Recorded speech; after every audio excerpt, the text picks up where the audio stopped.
നമുക്കിന്നൊരു ജേണൽ ഉണ്ടാക്കിയാലോ. അപ്പം അതിനായിട്ട് എൻ്റെ ഡയറി എടുത്തിട്ടുണ്ട്. അപ്പം നമുക്കൊരു പേജ് എടുക്കാം. നമ്മളൊരു പേജ് എടുത്തിട്ടുണ്ട്. ഇനി നമുക്ക് എനിക്ക് അത്രയ്ക്ക് ജേണലൊന്നും ചെയ്യാൻ അറിയില്ല. എന്നാലും നമുക്കൊന്ന് ജസ്റ്റ് ഒന്ന് ജേണലിന് ട്രൈ ചെയ്ത് നോക്കാം. അപ്പോൾ അതിനായിട്ട് നമുക്ക് സംഭവങ്ങളൊക്കെ ഞാൻ ഇവിടെ ഒരു ബോക്സിലാണ് ഞാൻ കുറേ സംഭവങ്ങളൊക്കെ ഇട്ട് വെച്ചിട്ടുള്ളത്. അപ്പോൾ ഞാൻ വീഡിയോ ഒക്കെ എടുക്കാൻ കുറേ കഷ്ടപ്പെട്ടിട്ടുണ്ട്. കാരണം കുറേ പണിയൊക്കെ ഉണ്ട് ഇതൊക്കെ എടുക്കണമെങ്കിൽ. അതാണ്. അപ്പോൾ അതിനായിട്ടുള്ള സാധനങ്ങളൊക്കെ ഞാൻ അവിടെ റെഡിയാക്കി വെച്ചിട്ടുണ്ട്. ഇനി നമുക്ക് തുടങ്ങിയാലോ. അപ്പം ഞാൻ എന്താദ്യം ചെയ്യുമെന്ന് ഓർത്തിരിക്കുകയാണ്. എന്താ ചെയ്യുക, എങ്ങനത്തെ ജേണൽ ചെയ്യുക, അതൊന്നും എനിക്കറിയില്ല. അപ്പം ഞാൻ ഇവിടെ സൈഡിൽ ഇരിക്കുന്നുണ്ട്. എന്നെ കണ്ടില്ലെങ്കിൽ കുഴപ്പമില്ല. കാരണം ഞാൻ ജേണൽ എനിക്ക് ചെയ്യാൻ കുറച്ച് വശമാണല്ലോ. അപ്പം ഞാൻ ചെയ്യാനായിട്ടുള്ള ഇതാണ്. അപ്പം നമുക്ക് ആദ്യം തന്നെ വേണ്ട ജേണൽ സ്റ്റിക്കേഴ്സാണ്. അപ്പം അതിപ്പോൾ എൻ്റെ കയ്യിലുണ്ട്. അപ്പം നമുക്ക് അതെടുത്ത് ജേണൽ ചെയ്യാം കേട്ടോ. അപ്പം ഞാൻ ഇപ്പോൾ വീഡിയോ കട്ടാക്കിയിട്ട് എൻ്റെ ജേണൽ സ്റ്റിക്കേഴ്സ് ഞാൻ എടുത്ത് വെച്ചിട്ടുണ്ടായിരുന്നു. എൻ്റെ കാര്യം ഞാൻ മറന്നുപോയി. അപ്പം ഞാൻ ജേണൽ സ്റ്റിക്കേഴ്സ് ഇവിടെ എടുത്ത് വെച്ചിട്ടുണ്ട്. ഇതിൽ ഏത് കളർ എടുക്കുമോ തീരുമാനിക്കുമെന്ന് ഞാൻ തീരുമാനിച്ചിട്ടൊന്നുമില്ല. അപ്പോൾ ഇതെൻ്റെ എനിക്ക് ഭയങ്കരമായിട്ട് ഇഷ്ടപ്പെട്ട് മേടിച്ച ജേണൽ സ്റ്റിക്കേഴ്സാണ്. അപ്പം ഞാൻ ഇതിൽ എനിക്ക് ഏറ്റവും ഏതെടുക്കും എന്നൊരു കൺഫ്യൂഷനാണ്. അപ്പം ഞാൻ അതിൽ നമ്പേഴ്സും ഇതാണ്. അപ്പോൾ ഞാൻ നമ്പേഴ്സും ഇതെന്ന് വെച്ചിട്ടാണ് ഞാൻ വെക്കണത്. അപ്പോൾ നമുക്ക് ഇതായിട്ടുള്ളത് എടുക്കാം. അപ്പോൾ ഞാൻ ഒരെണ്ണം സെലക്ട് ചെയ്തു. അപ്പോൾ നമുക്ക് അതാണ് ഇപ്പം ഞാൻ വെക്കാൻ പോകുന്നത് കേട്ടോ. അപ്പോൾ നമുക്കത് വെക്കാം കേട്ടോ. അപ്പോൾ ഞാൻ ഇതിൽ നിന്ന് ഒരെണ്ണം സെലക്ട് ചെയ്യാൻ പോകണം. അപ്പോൾ ഞാൻ ഇതിൽ നിന്ന് 2 ഗേളുണ്ട്. അപ്പം ഞാൻ അതിൽ ഒരു ഗേൾ സെലക്ട് ചെയ്തു. അപ്പോൾ ഞാൻ യൂട്ടി എണ്ണീട്ടാണ് ചെയ്യണത്. യൂട്ടി ഔട്ടായി. അപ്പോൾ നമുക്ക് ഇതിനെയാണ് ഒട്ടിക്കാൻ കിട്ടിയത് കേട്ടോ, ഇത് ഗേളിന്. അപ്പോൾ നമുക്ക് ഇതിന് ആദ്യം ഇവിടെ ഒരു സൈഡ് നമുക്ക് ഒട്ടിക്കാം. ഞാൻ ആദ്യമായിട്ടാണ് ഇങ്ങനെ ജേണലൊക്കെ ചെയ്യണേ കേട്ടോ. അപ്പം ഞാൻ ഒട്ടല്ലേ അത് ഒട്ടി. എൻ്റെ അമ്മ ആ പേജ് കയറി ഫുള്ള് കൊളായി ഗൈസ്. അടുത്ത പേജ് എടുത്തിട്ട് ഫുള്ള് കൊളായി ഗൈസ്. അപ്പോൾ ജസ്റ്റ് ഞാൻ ഈ ഒരു സൈഡിലായിട്ട് ഇങ്ങനെ ഒട്ടിച്ചു കൊടുക്കാം കേട്ടോ ഗൈസ്. അപ്പം ഇവിടെ ഞാൻ ഒട്ടിച്ചു കൊടുത്തിട്ടുണ്ട്. ഇനി നമുക്ക് വേറെ ഡീറ്റെയിൽസൊക്കെ നമുക്ക് ചെയ്യണം കേട്ടോ. ഇനി നമുക്ക് അവിടേക്ക് കുറച്ച് സംഭവങ്ങളൊക്കെ വരയ്ക്കാം കേട്ടോ. അപ്പം ഞാൻ പർപ്പിളല്ലേ, അപ്പം നമുക്ക് പർപ്പിൾ എടുത്താലോ. പർപ്പിൾ എടുക്കാം. അപ്പം നമുക്ക് കുറച്ച് ഡിസൈൻസ് ഇവിടെ ചെയ്ത് കൊടുക്കാം. നിങ്ങളുടെ കയ്യിൽ ഹൈലൈറ്റർ ഉണ്ടെങ്കിൽ അതായാലും മതി കേട്ടോ. കാരണം ഹൈലൈറ്റേഴ്സ് നല്ലതാണ് ഇങ്ങനെ ചെയ്യാനായിട്ട്, വരക്കാനൊക്കെ കേട്ടോ. ഞാൻ ഇപ്പോൾ ഇതൊരു നമ്മുടെ ഇതായിട്ടാണ് കേട്ടോ ചെയ്യുന്നത്. ഓക്കെ. അപ്പോൾ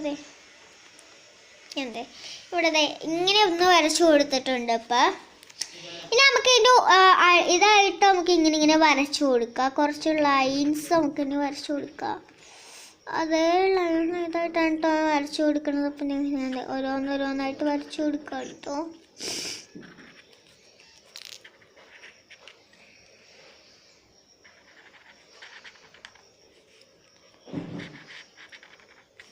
അങ്ങനെ കുറേ സാധനങ്ങൾ ഇങ്ങനെ കുറേ സാധനങ്ങളല്ല ഇങ്ങനെ കുറേ വരകൾ ഇങ്ങനെ വരച്ചിട്ട് ഇങ്ങനെ കൊടുത്തിട്ടുണ്ട്.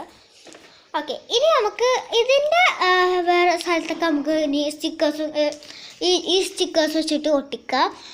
അപ്പം ഞാൻ ഈ ഒരു റാബിറ്റ് പോലെ ഇരിക്കണം ഇതിനെ ഒട്ടിക്കാം കേട്ടോ.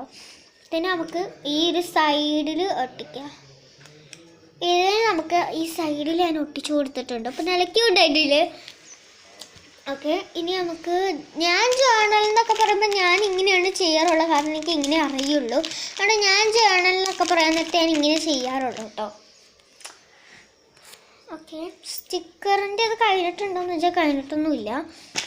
ഇനി നമുക്ക് കുറച്ച് സംഭവങ്ങൾ എൻ്റെ ബാഗിൽ നിന്നൊക്കെ എടുക്കാനുണ്ട്. അപ്പോൾ നമുക്ക് ഒന്ന് എടുക്കുക. അതിൽ കുറേ സ്റ്റിക്കി നോട്ടുണ്ട്. പക്ഷേ സ്റ്റിക്കി നോട്ട് കൊണ്ടൊന്നും ഒരു കാര്യമില്ല. 25 രൂപയുടെ ഇതായിട്ടുള്ള സ്റ്റിക്കി നോട്ടാണ്. നമുക്ക് ഇതൊന്ന് പറിക്കുക. അങ്ങനെ പറിക്കണ്ട. ഇതൊന്ന് നമുക്ക് പറിക്കാം. ഇങ്ങനെ വറയ്ക്കാൻ പാടുമെന്നൊക്കെ പറഞ്ഞിട്ടുണ്ട്. അതുകൊണ്ട് ഞാൻ ഇങ്ങനെ വറയ്ക്കുന്നു. അയ്യോ,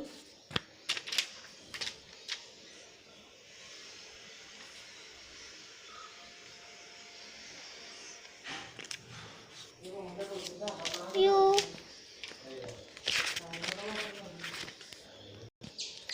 ഞാൻ ഇതെല്ലാം ഈ സ്റ്റിക്കിനോട്ട് ഞാൻ ഇവിടെ ഒട്ടിച്ച് വെച്ചിട്ടുണ്ട്.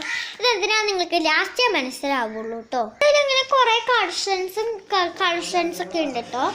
ഇനി നമുക്ക് കുറച്ച് ആ ഒരു കളറായിട്ടുള്ളത് മാത്രം നമുക്ക് കുറച്ച് ഒരു ബ്ലൂബെറി ഞാൻ എടുക്കുന്നുണ്ട് കേട്ടോ. കുറച്ച് ബ്ലൂബെറി ഇവിടെ ഇരിക്കുന്നുണ്ട്. അപ്പോൾ ബ്ലൂബെറി വെറുതെ കളയുണ്ടല്ലോ എന്ന് വെച്ചിട്ട് ഞാൻ ഒരു ബ്ലൂബെറി ഇവിടെ ഞാൻ ഒട്ടിച്ച് വെച്ചിട്ടുണ്ട്. നമ്മൾ ആ സ്റ്റിക്കിനോട്ട് ഒട്ടിച്ച് വെച്ച സ്ഥലത്ത് അവിടെ തന്നെ ഒട്ടിച്ച് വെച്ചിട്ടുണ്ട്. പിന്നെ വേറെ ഒരെണ്ണമുണ്ട്, അത് നമ്മൾ താഴെ ഭംഗിക്ക് ഒട്ടിച്ച് കൊടുത്തിട്ടുണ്ട്. അപ്പോൾ കുറച്ച് ഭംഗിയായിട്ട് കിട്ടിയിട്ടുണ്ട്, അതുകൊണ്ടാണ് ഞാൻ താഴെ ഒട്ടിച്ച് കൊടുത്തത്. പിന്നെ നമ്മൾ സ്റ്റിക്കിനോട്ട് ചെറുതായിട്ടൊരു പാളിയിട്ടൊന്നും എനിക്ക് സംശയം. അപ്പോൾ ഞാൻ ഒന്നും കൂടി അതൊന്ന് കൃത്യമായിട്ടൊന്ന് ഒട്ടിച്ച് കൊടുത്തു. അപ്പം കറക്റ്റായി നല്ല ക്യൂട്ടല്ലേ? ഓക്കെ, ഇനി നമുക്ക് വേറെ ഡിസൈൻസ് ഒന്നും നമുക്കിപ്പോൾ ചെയ്യാനില്ല. നമുക്ക് കുറച്ച് ഫ്ലവേഴ്സ് വരച്ചു കൊടുക്കാം. ഞാൻ ഇപ്പോഴാണ് ഓർക്കണേ, ഇവിടെ പർപ്പിൾ കളറായിട്ടല്ലേ ഞാൻ ചെയ്തേക്കണം. ഇനിയിപ്പോൾ നമുക്കൊന്നും ചെയ്യാൻ പറ്റില്ല. അപ്പോൾ ഇതാണ് നമ്മുടെ സംഭവം. അപ്പോൾ നമുക്ക് ഇവിടെ എന്തിനാണ് വെച്ചതെന്നറിയോ? എനിക്ക് സ്കെച്ചുള്ളത് കണ്ട് ചിലപ്പോൾ പടരും. അപ്പം നിൽക്കട്ടെ, ഞാൻ ഒരു മിനിറ്റ് കേട്ടോ ഗേസ്. അപ്പോൾ ഞാൻ പേരെടുക്കാൻ പോയപ്പോഴായിരുന്നു ഞാൻ ഇവിടെ നിന്ന് പല സാധനങ്ങളും ഒതുക്കി വെച്ചു. ജേണൽ സ്റ്റിക്കേഴ്സ് എടുത്ത് വെച്ചിട്ടില്ല എന്ന് പറഞ്ഞാൽ ജേണൽ സ്റ്റിക്കേഴ്സ് തന്നെ ഇവിടെ നിന്ന് ഹാളിന് വെച്ചിട്ടുള്ള റൂമിൽ പോയത് ജേണൽ സ്റ്റിക്കേഴ്സും വെച്ചു. പിന്നെ ഇവിടെ പല സാധനങ്ങളും എല്ലാ സാധനങ്ങളും എടുത്ത് വെച്ചു. പേന മാത്രം എൻ്റെ കയ്യിൽ ഇപ്പോൾ ഉണ്ട്. പിന്നെ ഈ ബാഗ് ഇതെൻ്റെ ഇത് കണ്ടിട്ട് ആരും തെറ്റിരിക്കരുത്, ഇതെൻ്റെ അങ്കൻവാടിയിലത്തെ ബാഗാണ്. ഇത് ഇപ്പോഴും ഉണ്ട്. എനിക്ക് ഭയങ്കര ഇഷ്ടമാണ് ഈ ബാഗ്. ഇത് പട്ടിക്കുട്ടിയുടെ ബാഗാണ്. പേഴ്സണലിലൂടെ കുറച്ച് കൂട്ടങ്ങൾ എഴുതാണ് പോകുന്നത്. അപ്പോൾ നമുക്കിത് എഴുതാം. എന്താ ഓക്കെ, അപ്പോൾ നമുക്ക് എന്തെങ്കിലുമൊക്കെ എഴുതാം. ഇപ്പം ഞാൻ എഴുതുന്നത് എൻ്റെ സ്കൂൾ കാര്യങ്ങളൊക്കെ വെച്ചിട്ടാണ്. എൻ്റെ സ്കൂളിലത്തെ കാര്യങ്ങളൊക്കെ വെച്ചിട്ടാണ് ഞാൻ എഴുതുന്നത്.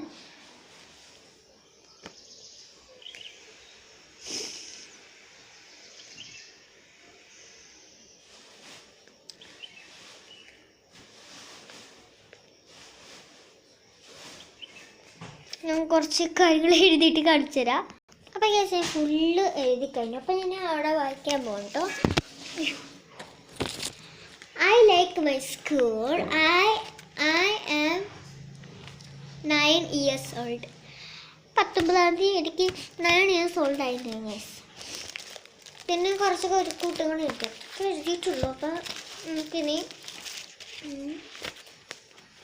ഇത്രയുള്ള ഞാൻ എഴുതിയേക്കേണ്ട സംഭവം. ഇതാണ് എൻ്റെ മെയിൻ സംഭവം കേട്ടോ. അപ്പോൾ എന്നിട്ട് ഇത്രയുള്ള അടുത്ത വീഡിയോ